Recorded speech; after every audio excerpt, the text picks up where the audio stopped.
Let me start this episode off with something I see everywhere right now. I see so many people searching for their quote-unquote thing, like their gift, their purpose, the thing they are supposed to be doing. And it often comes with this just like kind of quiet pressure that if you haven't figured it out yet, you are behind. You look around and you see people who seem very certain, they are so defined, so confident in what they offer, and you start comparing. Their talent looks cleaner, their work looks louder, their path looks more impressive. So you assume if I had a real gift, I would know it by now. If it was meant for me, it would be obvious. If I was truly gifted, it wouldn't be this confusing. But I want to say something right away, and I want you to really hear it. Most people are looking for their gift in the wrong direction. They're looking at what looks good from the outside, what gets attention, and what seems valuable in a loud and fast world like this world we are living in. And they miss something so much more quieter. Your gifts aren't what you are good at when you try. They are not what you perform well under pressure. They are not what you force yourself to be consistent at. They're not even what you have been praised for the most. Your gifts are what flow when you stop trying to be impressive. They show up when you're relaxed, when you're honest, and when you are not managing how you are perceived.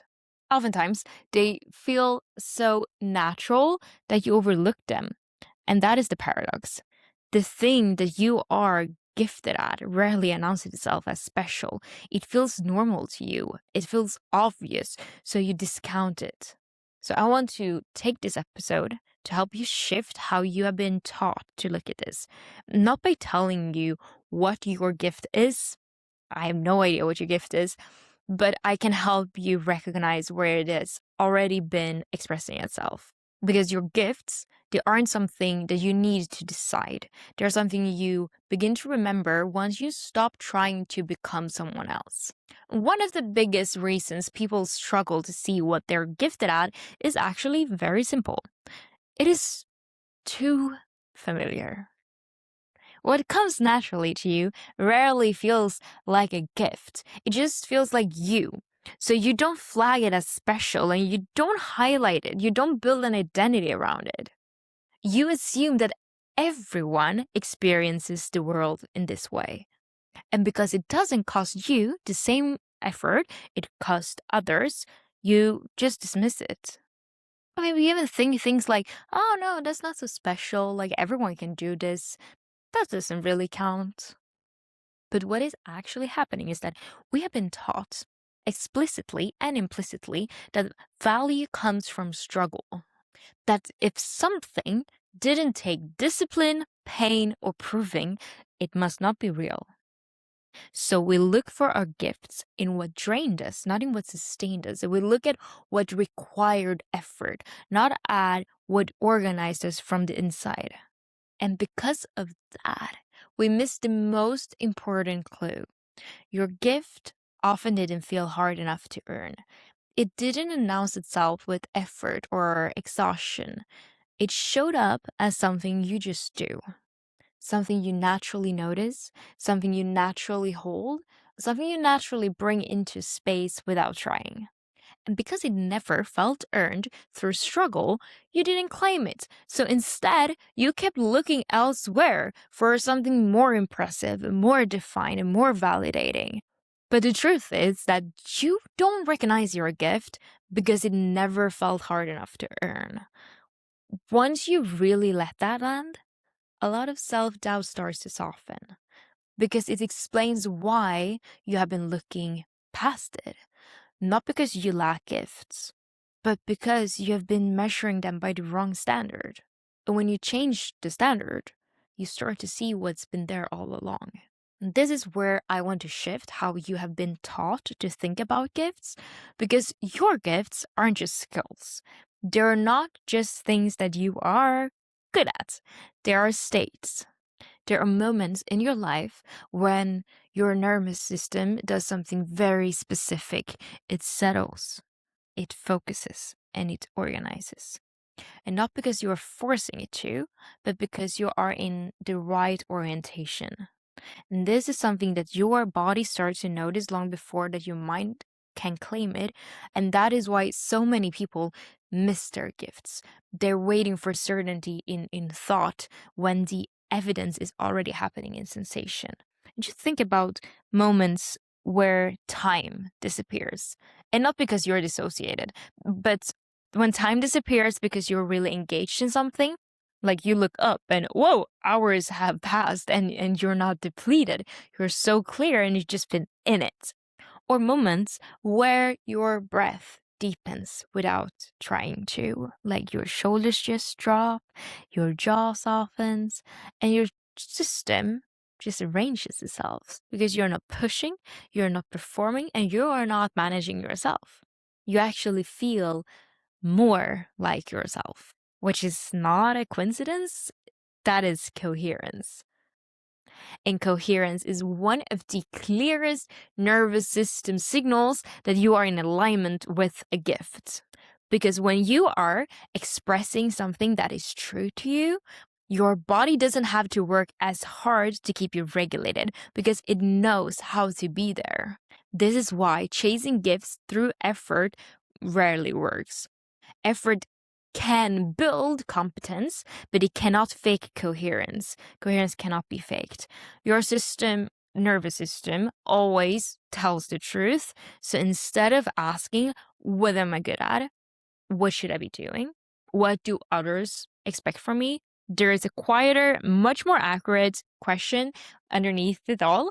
Where does my nervous system feel at home? That is where your gifts live. Not where you impress, not where you perform, not where you push, but where your system settles into itself and says, without any words, yes, this. And once you start listening at that level, you realize you felt this before. You just didn't have language for it, and now you do. For a lot of people, their gifts didn't form in ease, they formed very early in moments where the nervous system had to adapt. Like you learn to read rooms quickly, you sense emotional shifts before words were spoken, you hold space, regulated others, anticipated needs, and saw patterns most people missed. And at that time, that wasn't called a gift.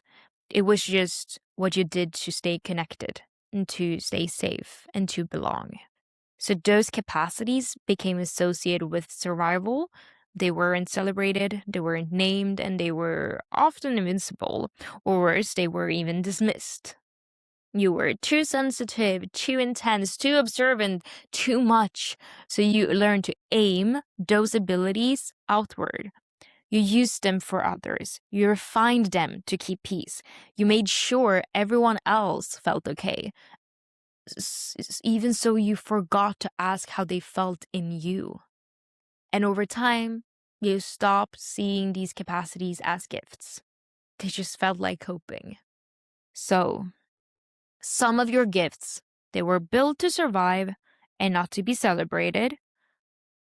That doesn't make them less real. It makes them incredibly powerful because what began as adaptation can become contribution once it is no longer driven by a threat. Once it is chosen, not required. This is why so many people struggle to claim their gifts because they don't feel special. They are familiar. They felt like something you had to do, not something you got to be. But when safety increases and survival loosens its grip, those same capacities can be reclaimed. And when you reclaim it, you stop seeing yourself as someone who was just coping. And you start seeing that you were developing something long before you even have language for it. And that realization doesn't inflate the ego, it softens the shame because it reclaims something you thought was just a response to pain. And lets you see it as potential that is allowed to belong to you. And this distinction matters. It matters more than people realize, because a lot of what gets called talent is actually performance. And performance, yeah, it can look impressive, and especially in a world that rewards visibility and output, but performance and gifts feels very different in the body. Performance, it needs validation, it needs feedback, applause, reassurance that it landed. And even when it goes well, it is draining. You might get results, but your nervous system pays the price. Under pressure, performance collapses. You second guess, you over effort, and you disconnect from yourself to keep it going. A gift feels different. It stabilizes you. You don't feel scattered after expressing it. You feel more here. It doesn't rely on applause to be real. And interestingly, it often clarifies others. People leave feeling more oriented, more grounded, more themselves. And not because you put in an effort and you try to help anyone, but because your presence did something regulating. So, how this shows up in real life, I'm going to talk a little bit about talking versus holding the clarity. And anyone can talk. But some people, when they speak, they bring coherence into the room. So what does it come from? If it costs you your nervous system, it is not your gift. It is a performance. And I do not mean that performance is bad. I just say that it is not where your deepest contribution lives. And most people can feel the difference instantly once they stop confusing output with truth. So if you're honest with yourself, you probably already know which one you have been doing. And if you have been performing, it's probably because performance was safer than letting your gift be seen. And from you just recognizing that difference, that is where alignment begins. And I don't want to turn this into an exercise. I don't want to give you a list or journaling prompts that you feel pressured to complete. I want this to be more about orientation rather than action, because your gifts doesn't reveal themselves through effort. They reveal themselves through impact. So stop ask, what am I good at? What should I be doing? What is my thing? Start to just reflect about, how do people feel after they have been with me? Not what do they say, but how do they leave? Do they leave more calm, more clear, more grounded, more encouraged to trust themselves? Reflect on where other people naturally lean on you. And not because you offered, but because something in you feels steady to them. What brings coherence when you are present? Where does confusion organize? Where do scattered thoughts slow down? Where do emotions soften without being fixed? What feels honest even when unseen? What do you do the same way when no one is watching? What expression doesn't depend on an audience? Because gifts, they don't show up in how you describe yourself. They show up in what changes around you. And oftentimes others notice this long before you claim it. Like they'll say things like, I feel clearer when I talk to you, and you always help me see things differently. I calm down when I'm around you, and I trust myself more after this. And maybe you just shrug it off and you think like, that's nothing, that doesn't count. But please remember, your gift is revealed by what settles when you are in the room, not by titles, not by output, not by how impressive it looks, but by the way your presence reorganizes something. And if you have been ignoring that evidence, it is not because you are not gifted. It is because you were taught to look for something louder. And once you start noticing this, you realize that your gifts have been expressing themselves all along. You just didn't know that is what you were seeing. And this is where comparison quietly derails people, because once you start sensing that something is there, like some clarity, some presence, some way you affect others, the mind immediately looks outward and you think, I want to do what they do. I want to package it like this as well. I just need a clearer role, like a clearer label. But gifts, they don't work like categories. They're not job titles. They're not niche. They're not formats that you can copy and paste. They are expressions. And expressions is always shaped by the nervous system that it moves through. No two nervous systems offer the same presence. Even if two people teach the same thing, what they transmit isn't the same. Even if two people say the same thing, what lands is not the same. Because what people respond to isn't just what you do, it is how you organize a space, how you organize a conversation and a moment. When you try to replicate someone else's path, you end up performing their expression through your system. And that is why it feels off. That is why it drains you. That is why it never really clicks. You are not meant to replicate anyone else. You are meant to embody. It doesn't need to look familiar to be real. It doesn't need a clean label to be valid. And it doesn't need to make sense to anyone else. The more you try to force it into an existing mold, the further you move away from its natural expression. But when you let it be yours, just messy, subtle, hard to explain, it starts organizing your life from the inside. And comparison slowly loosens its grip because you are no longer trying to fit in. You're starting to recognize that what you bring was never meant to look like anyone else's. And this is where I want to take that pressure off, because once people start sensing their gift, the next impulse is often urgency. I need to define this. I need to act on this. I need to turn this into something. But real gifts, they don't demand urgency. They don't rush you. They don't shout.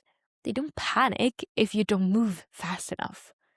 They deepen with permission.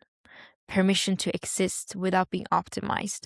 Permission to express without being packaged. And just permission to take shape slowly. When a gift is honored, it starts organizing your life on its own. You begin to make different choices because certain things no longer fit.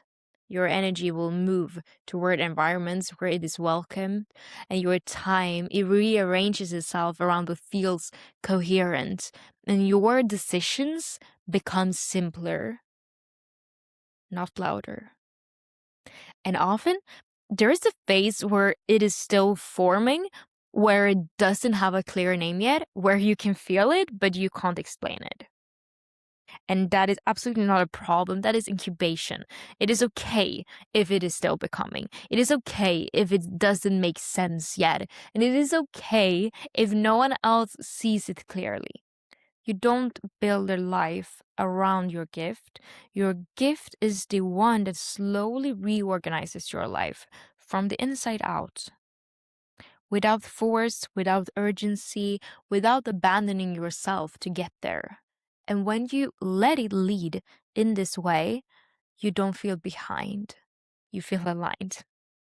Like something essential is finally being given space to arrive in its own time. And that is when you realize you don't need to figure it all out. You just need to stop rushing what is trying to emerge. And before I close, I just want to leave you with something simple. Just a little shift in where you place your attention. If you have been feeling uncertain about your gifts, it is not because you lack direction. It's because what is true for you doesn't announce itself loudly.